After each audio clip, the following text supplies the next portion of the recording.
everybody, welcome to another edition of Ergo Pulse, and I am Daniel Friedman. I'm Joseph Arminio. And together we are Wild Stallions. Yeah, welcome to Ergo Pulse, everybody. Despite what that one guy in Telegram said, we still have a pulse, we're still alive, Ergo's not dead. So today we have a very special guest on, Chris from ErgoLend. He is the winner of Ergo Hackathon number 2. The third one is rolling around here pretty quick. And actually, Dan, Chris came from your side of the pond, so to speak. He was initially in the Cardano community. Yeah, I remember Chris in the Cardano community. He had his own stake pool, and he's got that really cool avatar with the glasses that he's like that. Like I've known Chris for a little while now.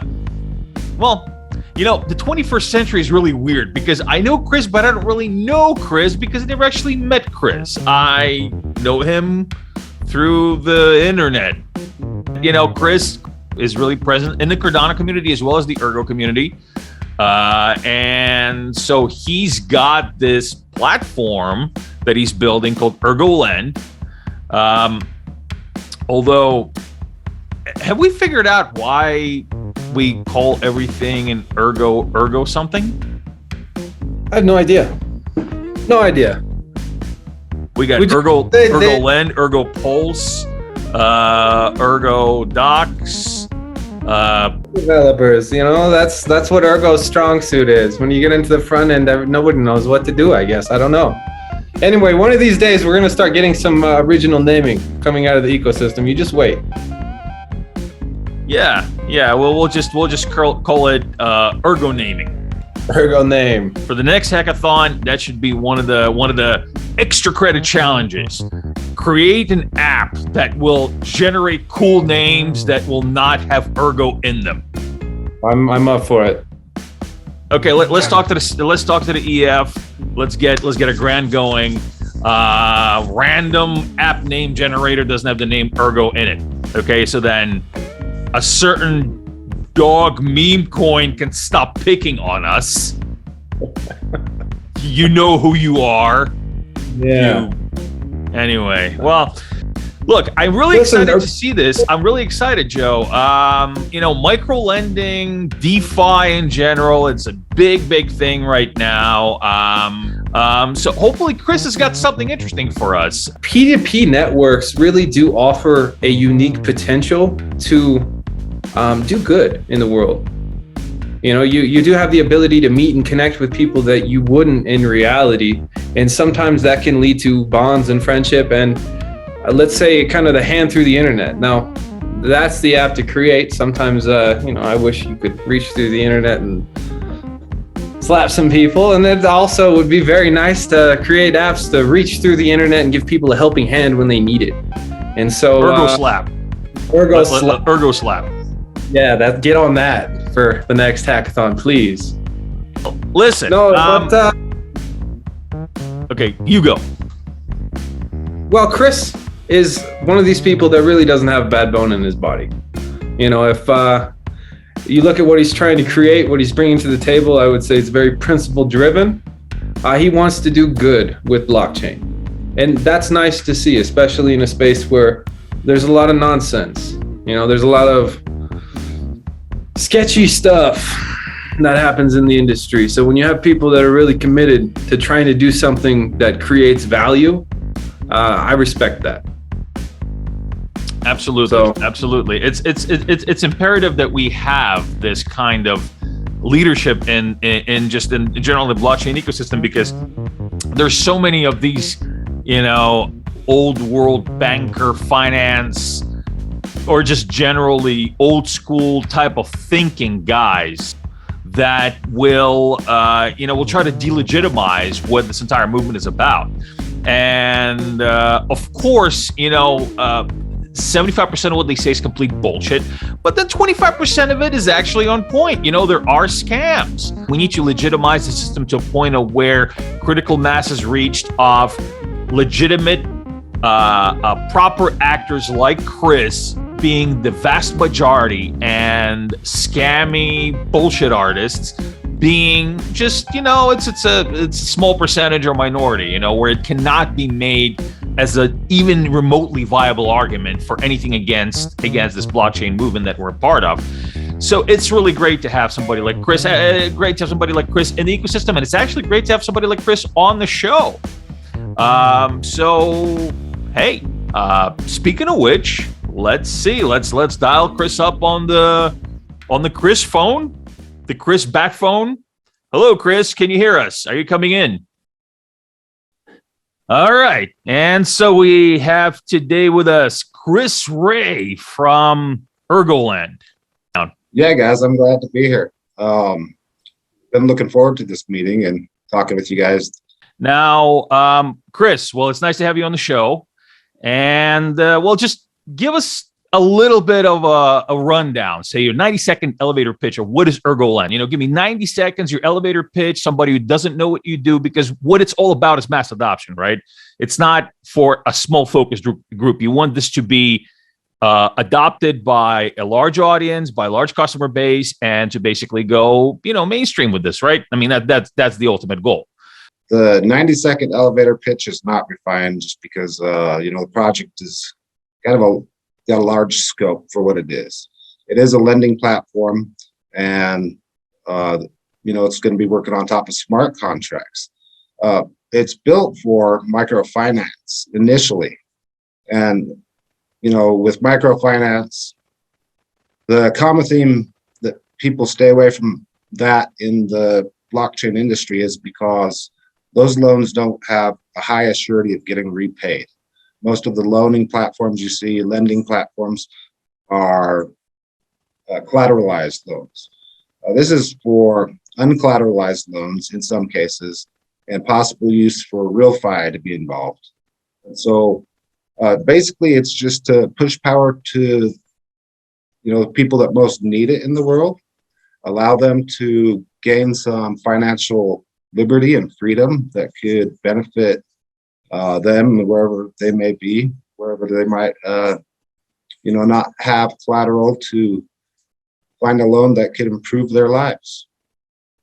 And that's absolutely, I mean, that's super important because really, personally, I know that, well, I haven't really used, to tell you the truth, I haven't really used blockchain-backed micro lending platforms. I used some of the standard ones, some of the legacy ones. And yeah, it's always, there's always a catch to it. It's always some asset-backed, some collateral-backed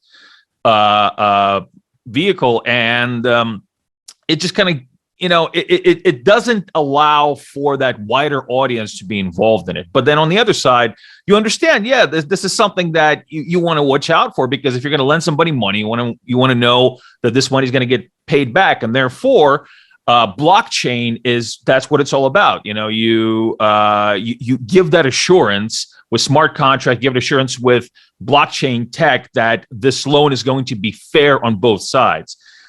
So absolutely, I agree that it's very important. Now, where do you see this kind of platform being most utilized? I mean, what is your what do you see your biggest region being right off the bat? I'm hoping in developing countries. Now, with microfinance and blockchain being combined through ErgoLend, the blockchain technology is not the only aspect of our project.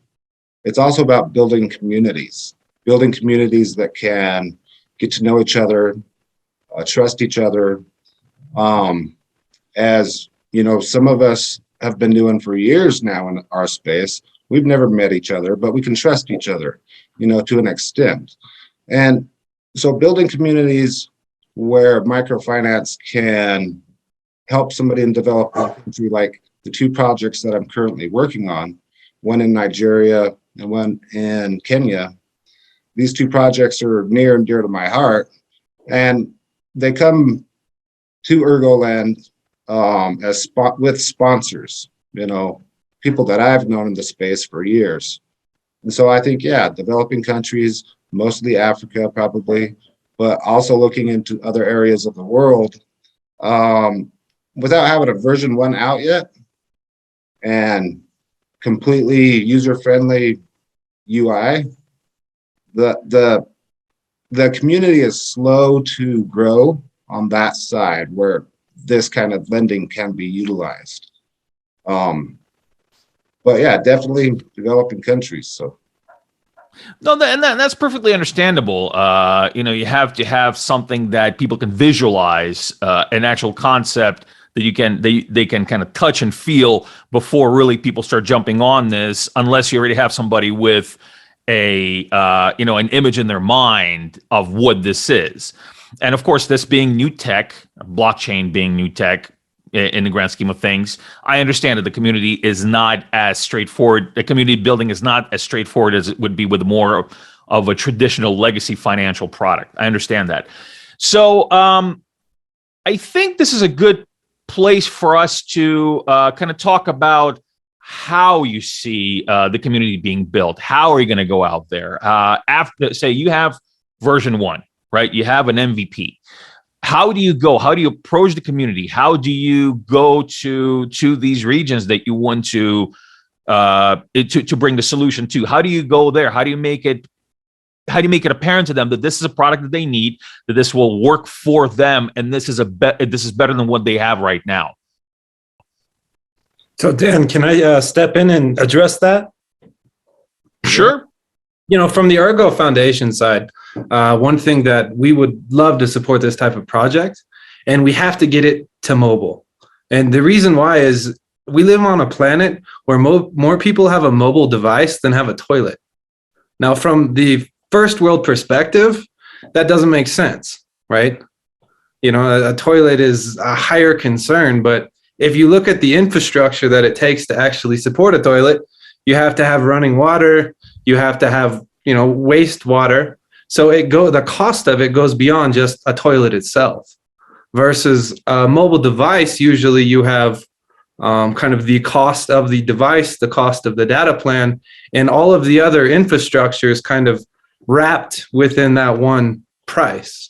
So ideally, if we're going to support this type of lending protocol in developing countries, we have to get to mobile devices and we have to keep it light. That way there's not a big data cost associated with using this type of application, because that's another thing that, first world people take for granted is, the unlimited data plan. You can fiddle around on your phone all day and, it's covered in your monthly bill. Absolutely.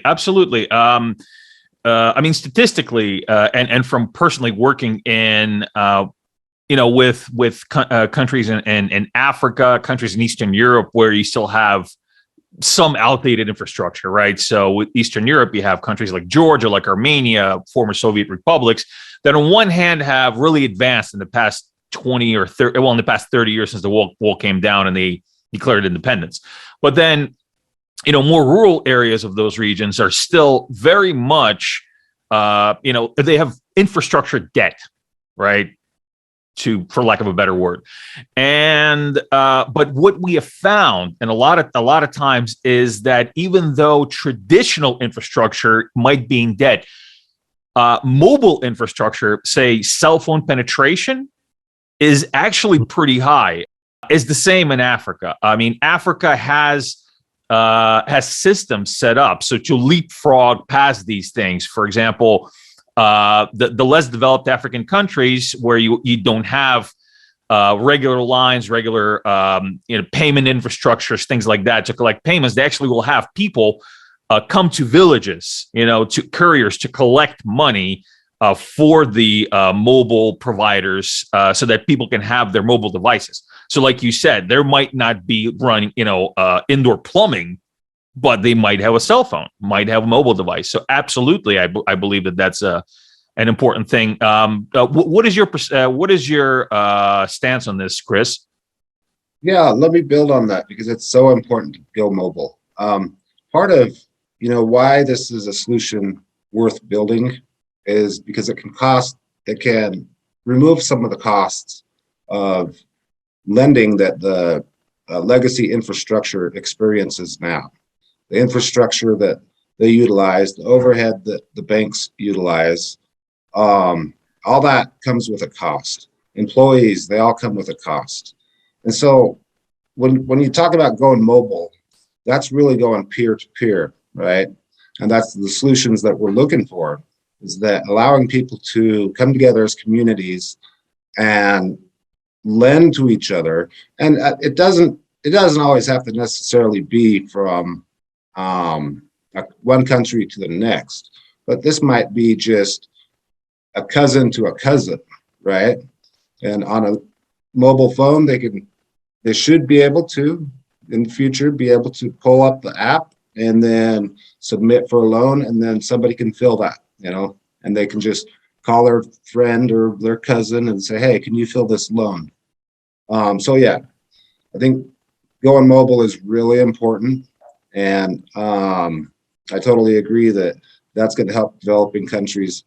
And I see that with where I'm at on the project in Kenya, because we're working through it, should I say, intermediary between a village in Kenya and myself. And so these villagers, they don't have the best access to mobile phones, translation services. Although it's getting there, it's still a connectivity problem. Yeah, when you start thinking about the potential of plugging something like Lightning, where if we move into a world where crypto is more broadly accepted and you have more, instant finality of payment, the ability to borrow, a small amount and then turn it over to, let's say, spend it on something that's critical, really could be a big game changer, especially, in the micro lending community. I think that the big question users are going to have is, how do you get over that hump of trust, that barrier of trust, so to speak? Like Dan looks a pretty nice guy, but how much am I willing to lend them? Shouldn't be too much. Oh, he's awesome. good. Trust him. Yeah, so that is difficult, but people do it all the time already. Now, the microfinance is nothing new. It's 4 decades into research and development. And, there are cases where somebody might go into an area where they want to improve infrastructure because they might have different reasons for doing that. Maybe they're bringing a business in. Maybe they're just bringing a hospital in. I've talked to people that were building hospitals in Africa, and the level of trust is going to be getting to know somebody, not just a couple conversations, but what are they doing and what kind of proof do they have that they're doing it, right? So the 2 projects that are my pilot projects, one is ABCD, and that is run by POA, Stake Pool on Cardano. Josh is involved with the POA and runs the ABCD.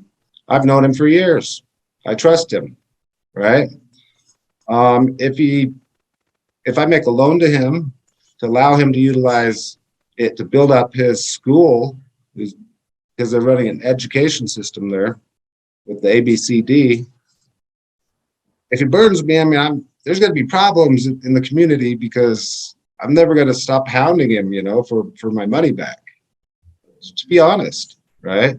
And so Josh being an honest guy, he doesn't want to be known as a cheater or whatever, And also it's the same case in Kenya. I trust Denicio, and Denicio runs the Wank Stake Pool, and I've known him for years, and so we already have trust. I think that other people have trust with others, and this is not going to be for every investor. It truly is not going to be, but it's going to be for people that are familiar with microfinance or micro lending and already understand their risks. And you can already see this in our community, where we have people that have asked me, when can I loan? They're already ready to go. Yeah, when loan. They've already When experienced. when can we get in, right, Chris? That's what they want to know. When are the doors opening? Yeah, We're ready. We're ready for the show. Well, yeah. We just finished up the main contracts. All of the Ergo script is done, and we're just tidying up a few more things in the back end. We have a service box that kind of controls some of the transaction flows and dealing with some of the more difficult development of the DApp before we can release anything for even a show. So We're strong on the back end, and we save the sex appeal for last. okay, that's when we fair. get the- That's fair. You know what? I'll tell you. Even working, working with Cardano, working with input output, sometimes, people ask me, say, this product that you're telling us that you have, can you show it to us? And I can't right away, or it's in a conceptual stage, or it's just not ready to be shown, or I don't have it with me. Okay, that's cool. Can you run me through an experience? Can you paint the picture for me? Just a kind of a step by step of your UX. Where does the thought process begin? What is your ideal client think first when they think about your platform? What do they think they want to get? How do they get it? And what does the result look like? So just paint us a picture. okay, so we've all probably used some of the Ergo blockchain tools that we have available now, right? And so it's going to be similar in a sense. When you come to the UI, the user will, if they're a borrower, there'll be a tab for them to open up and begin interacting with the DApp. And they'll fill out some information like how much do they want to borrow, right? How long will they want to borrow it for? What percentage rate are they willing to repay? All of this gets tied into a contract. First on the UI, that'll open up for lenders. It'll be displayed to lenders, right, in the lenders tab. And if somebody chooses to lend to that borrower, they'll just click on that and fund the address that's provided to them. And that's basically as simple as it gets. It's just somebody asks and somebody pays. On the back end of it gets a little bit more difficult, where that opens up a repayment box and the borrower is expected to repay that. And then when that's repaid, that gets sent back to the lender.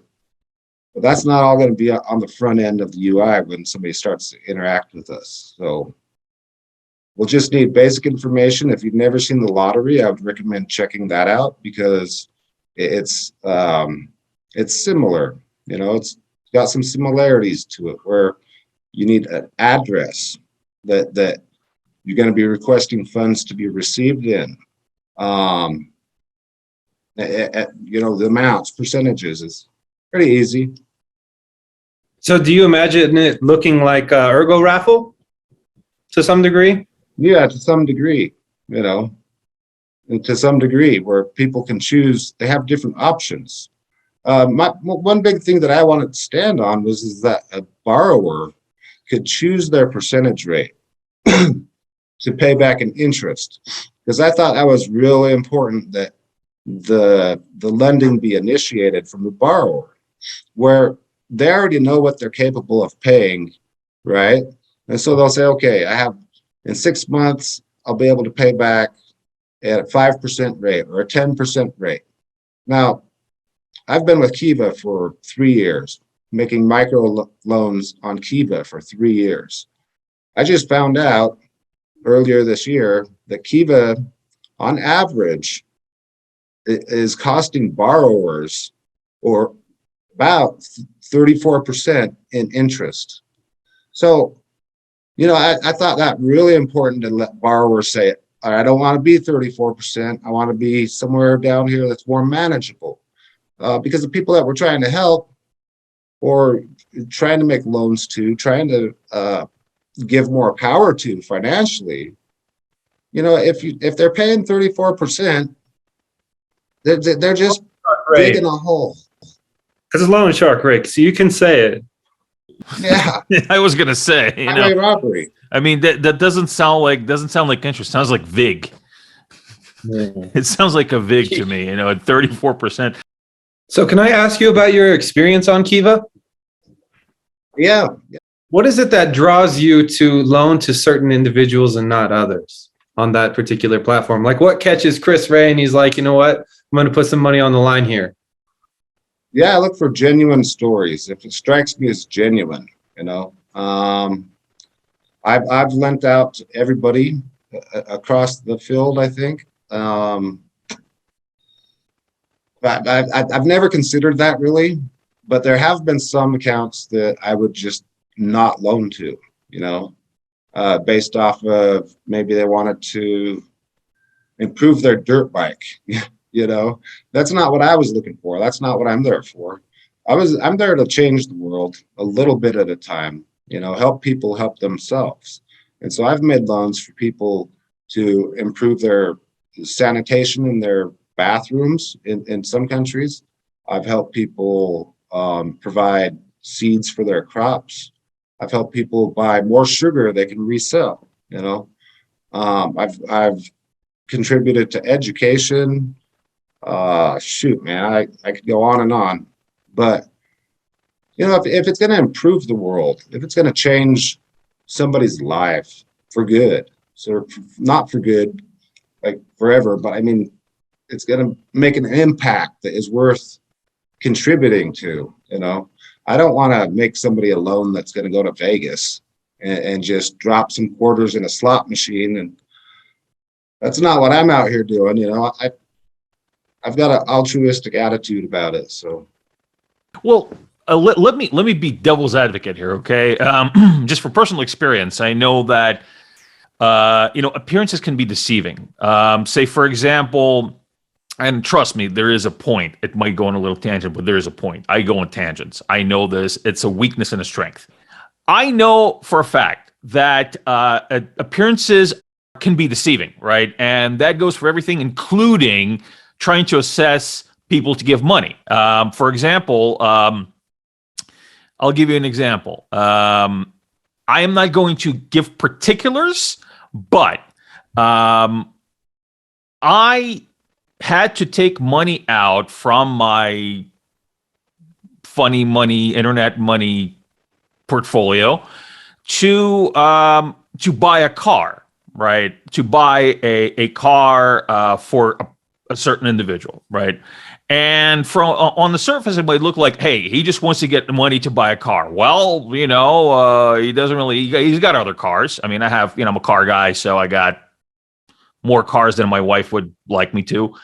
And then I go and I want to get another car. Why? Why is that? Well, on the surface, it looks like I just need another toy, right? So, somebody might look at that and say, this guy, I'm not going to give this guy money to buy a fourth car, but actually buying this car was done for somebody who in turn needed it, that I gave it to, whose life in turn was made much better by that, right? So they don't have money. I have money. I did this because they were thinking of doing it themselves. I just did it for them before they had a chance to do it themselves. And it not only changed their lives for the better, it changed people's lives around them for the better, because, broke people are not always the happiest people, and the people around them also suffer. You're broke, you're thinking, God, this money thing is getting to me. You get crabby, other people around you suffer. And so actually this particular act made their life better and made people around them better. And people around them were basically telling me, God, Dan, since you did that, it's like night and day. I mean, God, like they couldn't believe that just getting a car for one person could do so much. And I don't know if this is a long-term effect, but so far so good. And so I guess here's the singularity of the tangent here. Okay, here's the core. How do you assess in a more three-dimensional way of who to lend to beyond just a guy needs a dirt bike, but a guy needs a dirt bike to donate to a sick kid, or not just a guy that needs a car, a guy that needs a car needs to get a car because he is going to give it to somebody as a present to make their life better and people around them better. How do you assess that? How do you figure that out through a lending platform like this without actually meeting them face to face and having this conversation? Okay, so I like to take Kiva as an example because Kiva has actually, it looks like an amazing platform. And it does have its good qualities, right? I understand that the percentage rates are high for some of the borrowers, but that has nothing to do with the work that Kiva has done to develop the platform, right? There are many ways to research the projects that are involved with Kiva, and they're called field partners, right? These field partners can be sponsors. They've been with Kiva platform for a long time, and they are volunteers possibly out looking for candidates that would benefit from utilizing the Kiva platform. Now, alongside those volunteers, there's also institutions that have, a lot of work behind them, having worked in the field to bring money to different communities in places that it'll help economically. If you were to visit that platform, I love using them as an example because we're doing something very similar. You can go into depth and understand who these people are around the world. Like I said, micro lending, microfinance is 4 decades in to research and development. And a lot of those institutions have probably been involved for a couple decades. And there's some very well-known institutions that utilize the Kiva platform that you could go and recognize in their field partners. So that would be one route. I think that's an interesting route. If you could collect a network of nonprofits or let's say organizations that independently have demonstrated that they're good actors, and then you have the infrastructure side, which, the mobile, the low lift, little bit of data. It's, cell phones are pretty accessible these days in most places. I mean, I've traveled around and, I went to Egypt once and, you see everybody's on the side of the road with their cell phone. So, yeah, so building on that, one of my plans for attack has been to collaborate with other people that are involved in charity. Maybe there's a lot of people that have never heard of micro lending, right? But they want to help people. They want to put their money to good somewhere, right? I love the Cardano pool system. There's pools for good, or something like that. Stake pools for good, charitable pools, right? I've talked to several of Joe was addressing a certain meme coin community about charitable pool donations, right, Joe? Brian, they called me stupid. It broke my heart. It's what you get for being on the bird asylum. You get into all kinds of madness. I'm just sitting there one night, and then I'm getting barked at by a dog coin in the Cardano system. Hopefully, listen, Dan, we updated our Proton mail address, so hopefully they're ready to put their money where their mouth is. Yeah. We'll see. It's crypto Twitter. It's all social media. It's all recorded. We did our end. Let's see. Well, let's see how that works out. Yeah. So you're familiar with that. So that's somewhere where I want to go take it, is to people that run those types of organizations, and especially in a blockchain environment, because that way I don't have to overcome the barrier of entry into blockchain. People already kind of understand it, you know.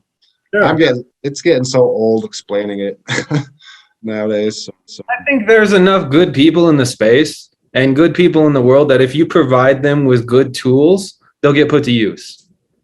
Just that simple. If you can provide them with good tools that work, they'll be put to use. yeah, Because there's a need. Yeah. Well, I think it's good tools, and I think it's it also have to have a discipline mechanism, right? So that the system cannot be easily abused, so that if you're going to use the system, you have to obey a certain code of conduct. yeah, you know, there's a lot of work to be done on that front. All this started with a dream, you know, basically bring this tool to Ergo. I could see it, and other people could see it and could realize it. So I don't profess to say believe that I can build this out, you know, and that I am building the structure of how the communities will operate. But the tool will be available, and I think that the people that lend, they're not just going to lend out to just anybody. I think they're going to lend out to community members and people that are like-minded in a sense, where they want to use an honor system, and they understand how to, you know. Right, Chris. So, as I understand, and of course, I haven't been with the Ergo community long enough to have been there, but as I understand, this project originated during the last hackathon. Is that correct? Yeah, ErgoHack too, you know. It's interesting how it originated, because I don't code, you know. I understand blockchain technologies, but I don't code. And I brought this idea to, I need a team on the Discord for Ergo, and I was able to attract people that were interested in the idea. And really, I think from what my Ergo script developers told me is that he saw the passion I had for what I wanted to create, what I wanted to build a team for the ErgoHack 2. And he says, you know, I want to be a part of that. I think there's some potential. And so he jumped in. He asked me a couple questions. I gave him my background history with microfinance and micro lending. And man, we went for it. We didn't have a UI developer. So I went to Twitter. I said, hey, I have somebody to work on the back end. I'm looking for a UI developer. So that for this hackathon, it's, you know, the ErgoHack 2. Man, I attracted 2 awesome devs, and I don't know anything about it. This is the first time that I've ever put together some software, you know. And so, man, it was a really good experience, because I knew that if we just got this started, just get the idea going, that it would catch some fire, catch some adoption, right? Because it's for good. It's almost charity. It's not charity, but it's similar too. It's kind of in the same corner as microfinances, you know. Man, it was a really good experience, you know, really good experience. And I didn't know that we could win. But when I realized who had come on board with the team to build this, and I just stepped back, gave them, you know, a little bit of direction, gave them my experience, and then started to manage just a little bit behind the scenes. And, you know, we were announced winners. I was like, holy crap, it was amazing. I didn't know any code. I still don't. I can look at code and understand it a little bit, but I'm not going to sit down and write that stuff, you know. So you just brought a good idea to the table. That's it. Yeah. Well, yeah. you know, I mean, again, going back to my personal experience, you know, up until, and this is I'm going to touch on my experience with input output. Up until I joined input output, I was a hands-on developer. I was the CTO of a small company in Osaka. Before that, I was a Java developer, an app developer, augmented reality developer, and I actually wrote code. I wrote a lot of code, mostly object-oriented, some functional programming as well, back in the days of Lisp and when I used to mess around with robotics. But this particular position was the first time where I actually didn't write any code. I have not written any code at input output. And I have actually done some of my best work and some of my most significant work working at input output for all these years in the field, and be working the same, working in the blockchain field, but really working with developers and working in software, and yet not writing a single line of code. I have made a bigger difference, I think, than I have in all my years of writing code before. So, if you can organize a project and you can pivot a project and really materialize an idea, I don't even think it really matters if you actually wrote any of the code yourself. It's just all about the overall business venture and business adventure, as I like to call it. So yeah, kudos on that. It's really great to see such great projects coming out of ErgoHack. And if I'm not mistaken, tell me if I am, Joe, because I only had 3 cups of coffee today, and who knows? So we're moving into ErgoHack number 3, which is privacy and security, which go hand in hand. Privacy is one of these things in blockchain that sometimes I would say gets overlooked. It's going to be hard moving into the world that the way it's progressing. It's going to be hard to remain borderless without privacy. It's going to be hard to remain neutral in certain jurisdictions without privacy. I think that is one of the most underrated aspects of blockchain that offers the most long-term value and really sustainability if the industry is built on first principles. Now, security in and of itself is always valuable because that's what these systems are about. That's the entire point of the blockchain industry, is to have systems with immutable trust. And if security isn't a part of that, you can't trust it, and it kind of ends before it starts, really. Yeah, and it's all about sustainability, I think. Of course, you have to have privacy, you have to have security. Okay, security, of course, is a big thing. Privacy as well, but also it has to be privacy that is sustainable across jurisdictions. Right. So, for example, the thing with Japan is that full privacy coins are really frowned upon because they are harder to regulate and so on and so forth. And in a way, yes, I mean, we don't want over regulation on these things. We want the market to decide. On the other hand, you do want to have some sort of preventive measures from, a critical mass of bad actors utilizing the system to do harm.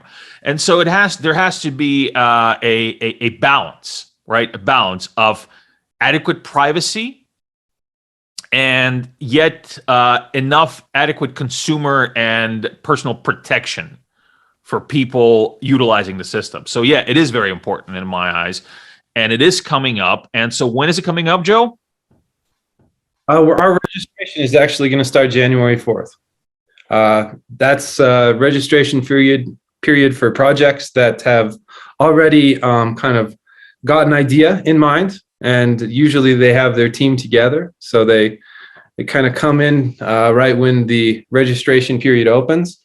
Now, being that it's Ergo, the registration period never really ends. If we could have another Chris come in and say, "Hey, I have an idea," and then suddenly, people from the community are like, "Hey, I like that idea," and they're willing to put in some time, some energy, and some blood and sweat on the table to try to bring it together into some form.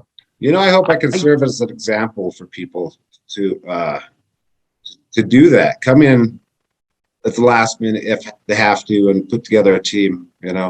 And I'll be out encouraging people to just jump in. We also do a thing on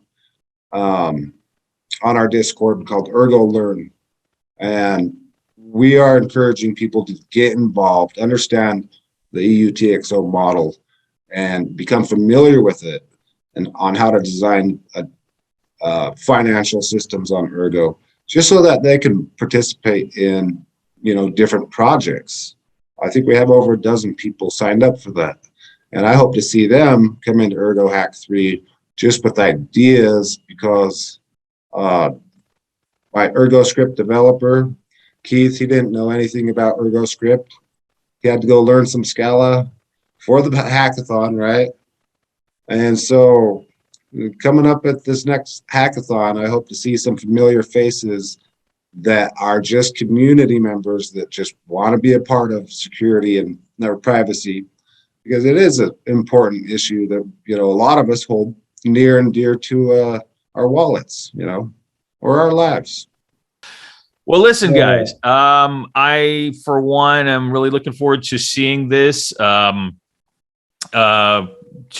really, check out the MVP, to check out what it looks like, to use it. And so I think, all the best to you, Chris, and the team. Joe, do you have any well wishes for the team, or for Chris, or for his cool sunglasses that he's got on in his avatar? In the blockchain industry, there are 1,001 dApps that are about, DeFi this, DeFi that, and not a lot of them really deliver value in reality on the ground. It's more like guys in basements that are trading charts against each other. So, taking blockchain and actually making it useful and have utility in the real world for, potentially the little guy, I'm going to do my best to try to give him and, developers a path to mobile that really helps clear that barrier, so we can get into the jurisdictions that need this type of tool. Awesome. I appreciate you guys having me on. Thank you. Thanks a lot, Chris. It was a pleasure, and hopefully we can have you again once the system is live. Yeah, I'd love to do it. Just hit me up.